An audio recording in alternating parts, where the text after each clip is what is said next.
so we can't not talk about Al Foster. Al Foster, also, similar generation, I guess, to Billy Hart. Both these guys are now in their early 80s, but, recording a ton in the 70s and 80s. These, of course, I had to pick the Joe Henderson State of the Tenor records. This is Volume 1 and Volume 2, and these both have somewhat recently come out as tone poets. And so they're easy to find relatively, and the playing on these records is just, it's just another level of swing and creativity and sound, and of course Joe Henderson and Ron Carter played brilliantly, and Al Foster is just right there with him. He has an amazing, very crystally sort of ride cymbal sound, always very present. He's an amazing ride cymbal player. The ride cymbal beat, ding, ding, a ding, ding, a ding, ding, a ding. The way that he plays it and the way he phrases it is extremely special. What's the third record there? No, I have 4 actually. Oh. Well, just to say about these tone poets, what's interesting about from an audiophile point of view, about the State of the Tenor recordings is they were actually early digital recordings, and when Joe Harley and Kevin Gray. I don't know. Is that a Tom Talk? Yeah, it is. Well, yeah, Kevin Gray. Yeah, you're right. The way that they remastered these, the sound is so fantastic on these. You get the sense of being in the space, being at the Village Vanguard. These were recorded live at the Vanguard. You get incredible clarity and detail in every little thing that the musicians are doing, and you get massive warm sound, especially from the bass. The upright bass, Ron Carter's bass, is so well recorded on these. The next record is another digital recording, actually. This is a Randy Brecker record called In the Idiom on Passport. This is with Joe Henderson. Actually, it's funny, it's the same band. It's Joe Henderson, Ron Carter, and Al Foster, with Randy Brecker and Dave Kokoski added, which is interesting. This is also a James Farber recording. Not a live recording, though. It's recorded at RPM Studios. Yeah, just a great swinging record, and always great to hear Randy Brecker. He's always playing his ass off. The last record is a Tommy Flanigan record called The Magnificent Tommy Flanigan, and this was recorded in '81. I actually thought that this was a 70s record, maybe because the photo kind of looks a little more 70s than 80s. But Al plays his ass off on this record, and he has some solos and some trading solos that I actually know a lot of drummers who've transcribed Al's solos and learned to play them because they're so creative and brilliant.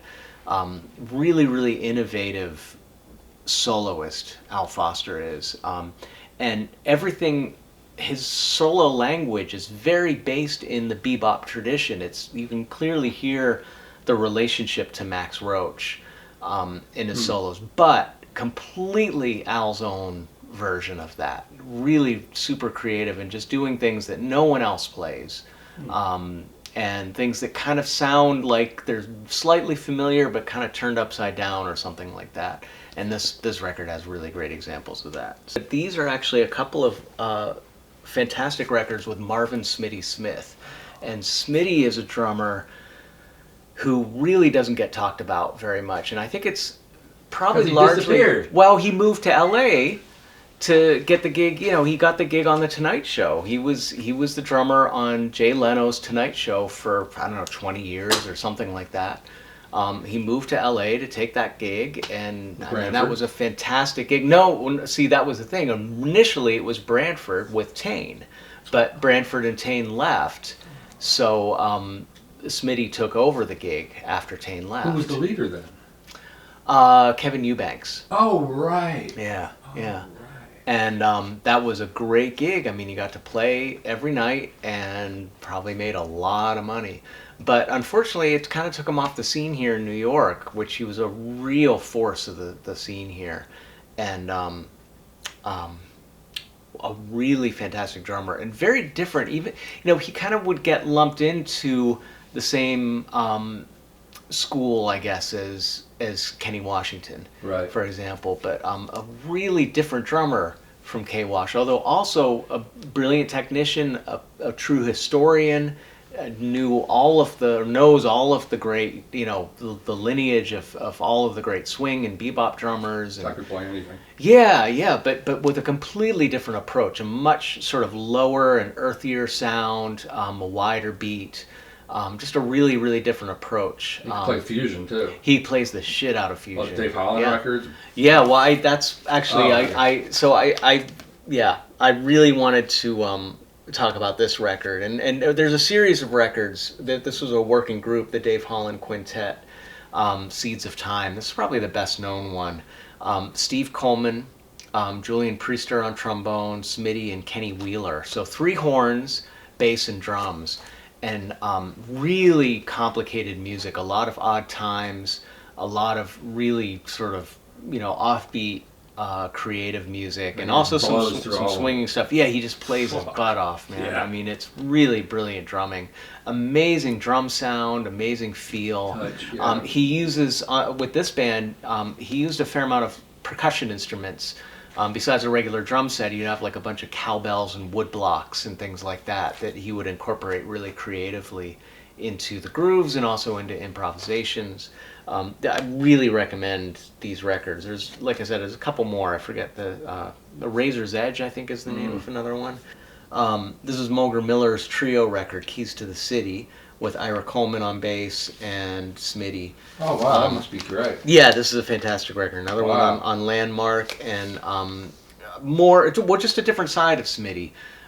This is what's interesting. He was in this band. He could do a trio gig like this. He was also in Art Farmer's band, and Art Farmer had there was the Jazz Tet that continued, Art Farmer and Benny Golson in collaboration, and also Art Farmer's own groups. Smitty was a member of that, which is very straight ahead bebop.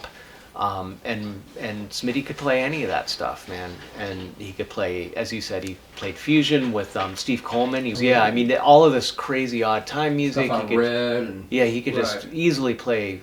Play the shit out of that stuff. Another contemporary of Smitty's and K-Wash is Louis Nash, and this is an interesting record that I think not a lot of people realize, that when Branford Marsalis left Wynton's band and went with Sting, but then started his own group, a lot of people associate Tane with Branford's group, but the original drummer, actually, because Tane stayed with Wynton for a couple of more years and recorded J Mood and Live at Blues Alley and Standards Volume 1. The original drummer in Branford's quartet was Louis Nash. And this record, Random Abstract, is a really brilliant. Louis is known probably a little more as a bebop drummer and a really tasty. Played with Tommy Flanigan and played with all of these, a lot of older musicians. This is a great example of his sort of fiery and more avant-garde side, because he's really getting in. That sort of burnout thing we talked about before, that more aggressive way of playing at times. Like Nash does a fantastic job. I had no idea playing that. Yeah, this is a good record. Wow. Really, Louis is dedicated to making everybody comfortable, making the music sound great, taking things to a higher level, and doing it, not as any sort of not trying to get attention for himself, not trying to grab the spotlight, but just support the music, support the musicians. A very obscure record is Rene Rosnes. I believe this is her first record. This is on Blue Note. She did a whole series of great records on Blue Note as a leader. Mostly in the 90s, but this one I believe is 88. Never seen that. Yeah. Branford, Ralph Bowen, Wayne Shorter is on a track, Louis Nash and Ron Carter. Really nice swinging record. Louis sounds fantastic, and Louis is on so many records. He's gotten called to play on so many people's records, especially on major labels like Blue Note. He was on a ton of Verve records in the 90s. I think he's just really, really reliable, and really just somebody who for a big money sort of major label project, the producers knew that they could get Nash and he would take care of business, make everybody sound great, make everybody comfortable, add some spice, make everything swinging, and I think he got a lot of work because of that. So we can't not talk about Paul Motion, right? And again, a lot of these are things that I think of more for as CDs, but some of these fantastic records, I'm lucky also to have them on LP. Yeah. And this is the first ECM record by the Paul Motion Trio, the famous trio with Joe Lovano and Bill Frisell, which actually this record is from 1984. That band dates all the way back to the early 80s. Title? It's called It Should Have Happened a Long Time Ago. And another interesting one on ECM that I've never seen anywhere else is Bill Frisell's record, Rambler. I don't know if this is Bill's first record. It's certainly one of Bill's early records. It's also on ECM, recorded just a month later, August 1984. This is recorded at Power Station with James Farber engineering. I mean, that guy's everywhere, right? This is an interesting record, interesting lineup. Kenny Wheeler on trumpet, Bob Stewart on tuba, Jerome Harris on electric bass, and Paul Motion on drums. Another cool one, there's two records by this group, the Paul Bley Quartet with John Sermon playing Barry and soprano, and Bill Frisell and Paul Motion. No bass on this. Interesting record. I apparently paid $250. The Paul Bley Quartet. Oh, yeah, just the Paul Bley Quartet. You paid $250 for that. Yeah, yeah, I got a good deal. Oh, and this is this is an American pressing. And then this is interesting. He did a series of records on Soul Note, and this is a group that's sort of an expansion of the trio, or maybe they were kind of, I don't know, happening at the same time. But this quintet with it's basically I'm lying. It's not. Well, it is the trio. So it's Joe Lovano, Bill Frisell, and Paul Motion, but with Ed Schuler playing bass and Jim Pepper playing tenor and soprano. So you have two tenors, guitar, bass, and drums. And Jim Pepper's a really interesting player. Do you think of that music as avant-garde? I have that record. I mean, if you were going to put a label on it, I guess so, but it's pretty swinging. There's a lot of swinging stuff on here. You don't have Monk in Motion?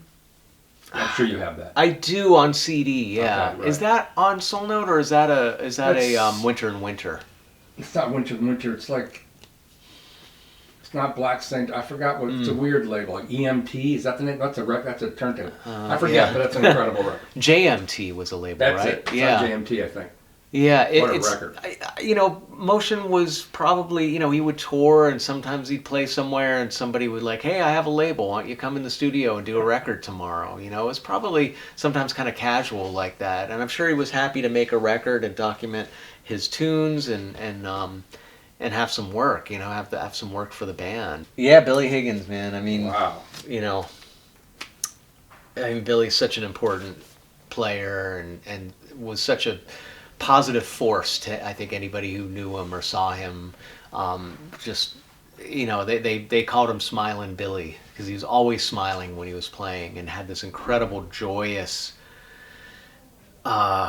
personality and vibe, and you hear that so much. I mean, it's one of these examples where you really hear the guy's personality in his playing, and he had a lot of struggle and heartbreak in his life. Oh, is that right? Well, yeah, he had a lot of problems with addiction for a long, long time and health issues and things like that. But always just had this incredible joy and happiness. All the Blue Note records he played on, just amazing. Yeah, I'm a huge fan. I remember in college becoming pretty obsessed with him and tracking down, particularly becoming obsessed with all of the sideman dates he did on Blue Note and actually wanting to track down every single one of them. And I eventually did. I have some sort of hard copy of every record that he did as a sideman on Blue Note. There's probably like 30 of those. But this is obviously stuff from the 80s. First off, Pat Metheny's record, Rejoicing, Charlie Hayden and Billy Higgins. This is recorded in 1983 at Power Station. It's on ECM, and this is actually an interesting one because Pat Metheny has been pretty open in interviews talking about how difficult this record was to make, because this record kind of, it seems, ended his relationship with Manfred Eicher and thus with ECM, because I guess Manfred just didn't really have the right vibe in the studio as a producer that was going to work for this lineup of cats. That apparently, like, I don't know why, maybe he wanted them to do more takes, or maybe, I don't know, I wasn't there, but that they just didn't, I guess Pat didn't have a fun time making this record, and there's a version of Lonely Woman on there that's unbelievable. It's just so amazing. I think Pat was really very, I mean, this is obviously, like, has a lot to do with Ornette Coleman, this record. And this is before he recorded Song X with Ornette. But there's a lot of Ornette music on here and a lot of stuff that's clearly influenced by Ornette Coleman. And of course, Charlie Hayden and Billy Higgins were Ornette's original rhythm section. And but it's sort of, in a way, also different. It's sort of like Billy Higgins trio playing. It's not I mean, you know, Billy kind of plays the same way, whether he's playing with Ornette or Cedar Walton or in this trio, but he takes some great bebop solos on this. There's some solos and some trades where he plays a lot of like Max Roach language, and I think it's beautiful. It's a beautiful record and really well recorded. The drums sound great. You really hear this sort of like, I remember getting this in high school and kind of being aware that Billy was playing a Gretsch drum set, and it sounds very Gretschy to me. The sound of the toms have this sort of warmth, but also this sort of throatiness to the attack, this sort of mid-rangey thing to them that you hear. Really well recorded. And the cymbals are really crystalline. Yes, very riveted. Like the ride cymbal has a lot of rivets, so it's got this big sort of sizzle sound. The nice sort of, you know, he's using Paiste at this point, so you know, very crystalline sort of ping with the very, very, you know, washy sort of sizzly sound as well. It's beautiful. I can keep playing. So another record that's interesting is one of Billy's. He did a few records as a leader. This is one called Bridge Work, and this is on Contemporary. I mean, you know, it's with Cedar Walton and either Buster Williams or Tony Dumas on bass. This is produced by John Koenig. To me, this is a bit more of a Cedar Walton record, maybe. It's got some of Cedar's tunes, like Plexus and Bridge Work. But I don't know. It's a lovely record. It's Billy's record, but it's, you know, that sort of Cedar Walton trio with horn sound. So it's coming out of that tradition. But yeah, this is definitely one to get. This is another one by Cedars Trio under Cedars leadership. Oh, wow. On Timeless Records. I don't even think this has a name. Jeez. It's just Never Cedar Walton Williams Higgins, I guess is what it's called. Yeah, this one is pretty obscure.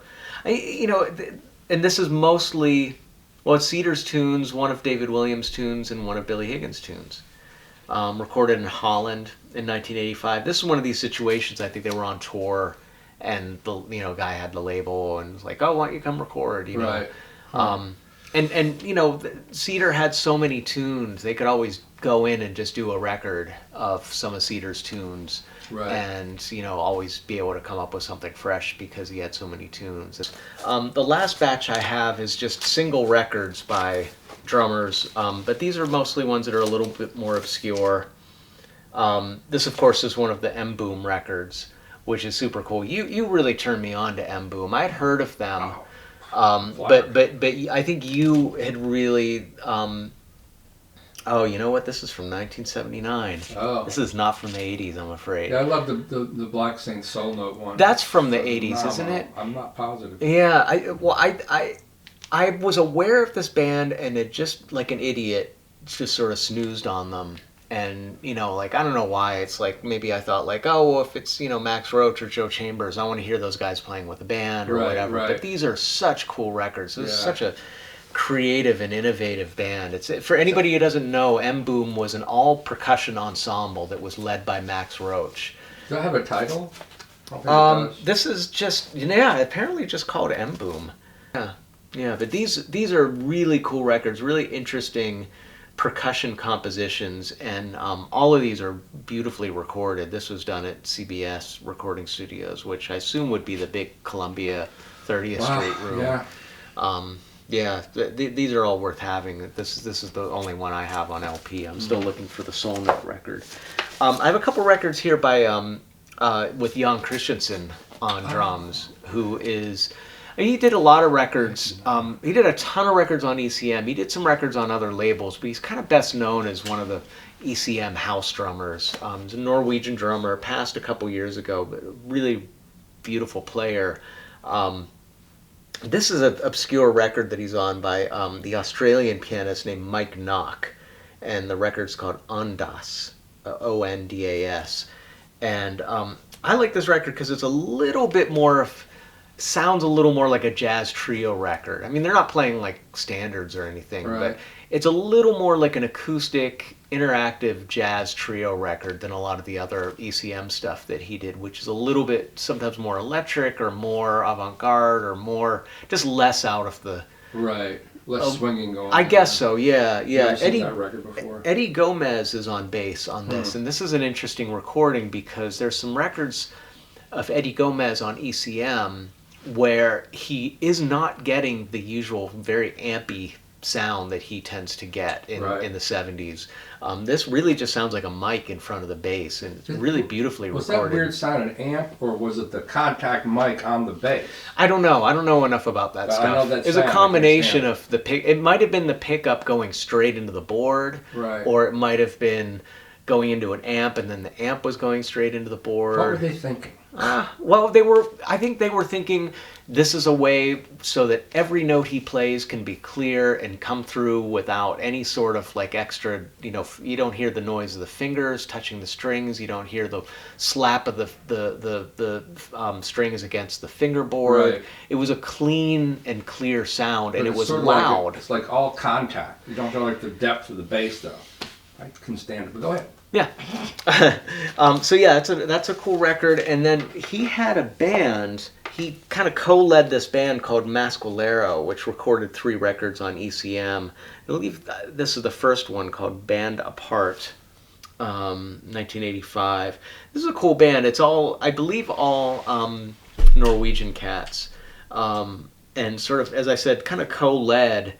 Although I think he was really the band leader here, but with everybody kind of contributed tunes, and it's sort of like, I guess, a little bit post Miles Davis 60s quintet with a little bit of straight eighth note vibe thrown in. You have a couple other records. Yeah, they're cool records. Yeah. This is a record I mentioned Victor Lewis earlier on the Ralph Moore record with K-Wash.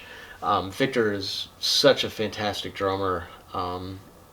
Another guy who recorded a lot, and still records a lot. He's still very in demand, and some health troubles I've heard though now. Yeah, recently I think he's coming back from them. I think he has played some gigs recently, which is really, really great to see. Wow. This is a mid-'80s record by Kenny Barron called What If. Let's see what year. 86, recorded at Van Gelder's. This is on Enya, the record label, German label, I believe, right? Enya? Not sure.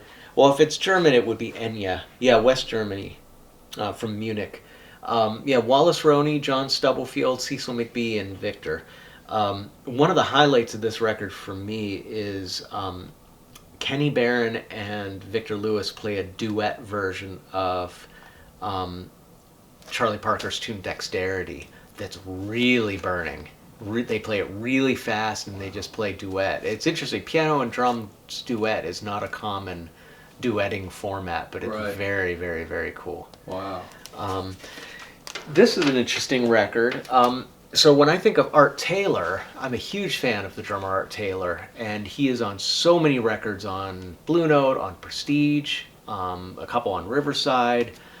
Really, really well-recorded drummer, but left for Europe in the mid-'60s and came back to the States, I think, maybe in the mid-'80s, but it's a big period where he recorded a lot in Europe, but not in the States. And he's not really known for recordings in the 80s, but this is a really great one, a Tommy Flanigan record called Thalonica, where they're playing, it's Tommy Flanigan, who was basically almost like a contemporary of Thelonious Monk. A little younger than Monk was, but it's Tommy Flanigan playing all Monk compositions, which is very, very cool, with George Mraz and Art Taylor. So yeah, this is also on Enya Records.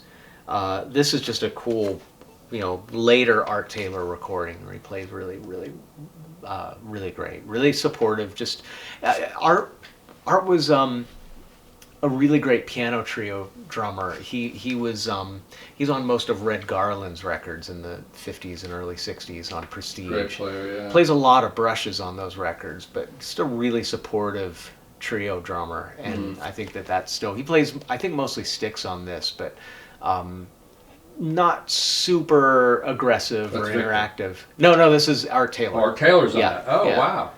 So that would have been a latter period, Art Taylor. Yeah, definitely. Wow. Yeah, I mean, Art died, I think, in the 94 or 95. Wow, that late. Yeah, Wow. yeah.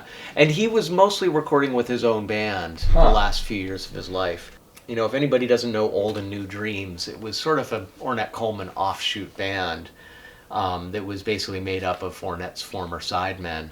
Don Cherry on trumpet, Dewey Redman, who played with Ornette a little later, and Charlie Hayden and Ed Blackwell. And they did a record, I think, on Black Saint, but they did two really cool records on ECM.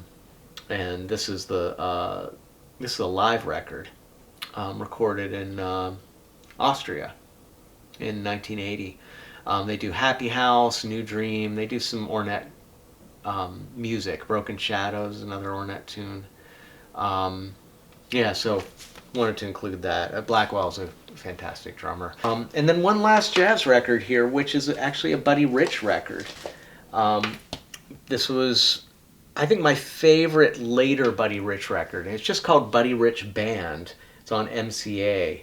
I guess he was able to, get a deal. I think this is maybe the only record he made on MCA, but it was, he was on a major label, able to get a record put out on a big label. And this is an interesting one. There's a lot of kind of funky stuff. Is like not as much swinging music on this, but a number of Bob Mintzer arrangements. A very young Bob Mintzer was writing arrangements for Buddy Rich, and this is just an interesting record. And this is actually one of the first Buddy Rich records that I owned.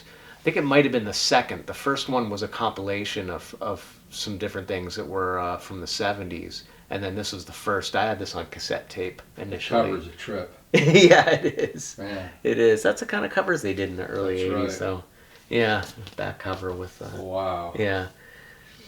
But it's a good one. It's a good one. There's a tune called Good News, which is a big, 15-minute sort of suite, multi-movement suite. Crazy. Written by Bob Mintzer, Okay. who's credited here as Robert Mintzer. Robert Mintzer.